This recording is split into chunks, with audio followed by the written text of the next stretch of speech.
A biting wind sweeps across a desolate, snow-covered landscape, the sky heavy with the promise of more winter's wrath.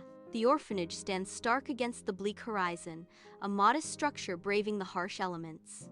Though weathered by time and hardship, the orphanage exudes an understated resilience. The desolate scene evokes a sense of isolation, yet the building stands firm. In the quiet orphanage, Cassie stands by the window, her breath fogging the glass as she gazes at the falling snow. Her small face is pressed against the cold pane, reflecting a profound longing that belies her 7 years. Snowflakes drift past like tiny dancers, captivating her attention. The sparsely furnished room offers little comfort, yet it's impeccably clean. Her eyes sparkle with dreams as she loses herself in the silent, swirling world outside. A snowshoe hare crosses the snowy lawn, its fur a perfect match for the winter landscape. 3 smaller hares follow, their movements playful, creating trails in the fresh snow. Tiny paw prints mark their joyful journey across the vast white expanse. The hares bound through the snow, a vibrant family against the stark, cold backdrop. A picture of familial warmth blooms amidst the orphanage's winter lawn. In her orphanage room, Cassie sits by the window, her gaze drawn to the playful hares outside. Her small face is etched with a wistful longing, a silent yearning mirrored in her wide, expressive eyes. Sunlight streams in, illuminating the dust motes dancing around her as she watches the bunnies. Her voice, barely a whisper, carries a depth of emotion.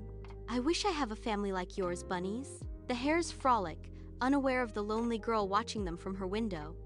In the orphanage hallway, Miss Marion stands with gentle concern etched on her kind face. She pauses at Cassie's doorway, a silent question in her eyes. Her expression softens as she prepares to speak. "Is something the matter?" Miss Marion asks, her voice soft with empathy. The hallway remains quiet, awaiting Cassie's response. In the quiet of her room, Cassie turns, her eyes reflecting a soft, distant world only she can see. Miss Marion watches, a gentle concern etching lines on her face as she awaits Cassie's words. "Nothing really, Miss Marion," Cassie says, her voice a whisper lost in the room's stillness. Cassie's gaze drifts outside, a faint smile playing on her lips. There is a new family of bunnies outside. In Cassie's room, Marion approaches the window, her attention drawn to the creatures outside. Marion watches the hares, a serene expression on her face as she observes their movements. "They are not bunnies, Cassie," Marion gently corrects, a hint of affection in her voice. "They are hares, cousins to the bunny," she adds, deepening the connection with Cassie.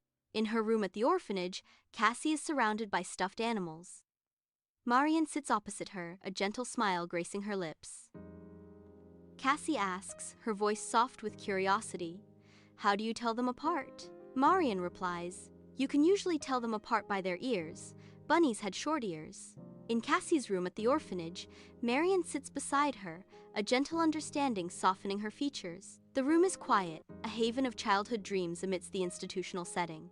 Marion's eyes reflect a deep empathy as she watches Cassie, sensing the child's inner world. Softly, Marion speaks, her words laced with compassion. "You missed your family, don't you?" The question hangs in the air, a poignant acknowledgement of loss and longing.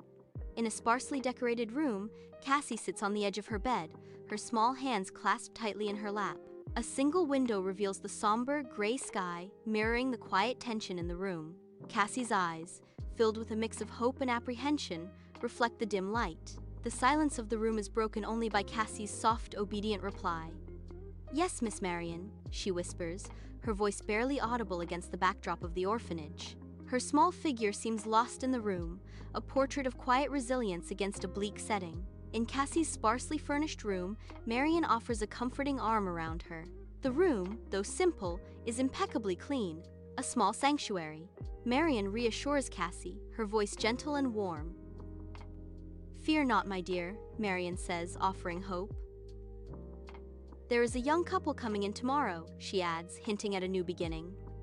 In the quiet of night, Cassie lies restless in her small bed, moonlight painting shadows across the room. Her small hands fidget with the edge of the blanket, the silence amplifying the racing thoughts in her mind. The visit tomorrow looms large in her imagination, filling her with a mixture of hope and anticipation. A faint smile graces her lips as she dreams of a future, her heart filled with fragile expectations. Sunlight streams into the orphanage dining room, highlighting Cassie at the table. She nervously picks at her food, her eyes darting towards the front door with growing anticipation. Each tick of the clock amplifies the silence, broken only by the clatter of cutlery. Her small hands fidget, a silent plea for the awaited moment to arrive. Hope and anxiety wrestle on her face as she waits for a life-changing event. Sunlight floods Miss Marion's office, illuminating swirling dust motes. Miss Marion, with kind eyes, gestures Sarah and Tom to sit. Sarah and Tom settle into the chairs, hope flickering in their eyes. A warm smile spreads across Miss Marion's face, reassuring the children. Sunlight floods the playroom, illuminating the joyful chaos of children at play. Sarah and Tom observe from the doorway, their gazes drifting across the room. Their eyes lock on Cassie, a small girl with wide, curious eyes. Cassie's face lights up with hope and apprehension, a subtle connection forming. In Miss Marion's office, Sarah and Tom sit, a silent exchange of love and hope passing between them. Sunlight streams through the window, illuminating the worn surface of Miss Marion's desk. Sarah gently touches Tom's hand, a gesture of reassurance and shared excitement. Just outside, Cassie stands, small hands clasped, her breath held in anticipation. The muted sounds of the orphanage echo around her, each tick of the clock a heavy beat. Her future hangs suspended, a delicate balance of hope and uncertainty etched on her face.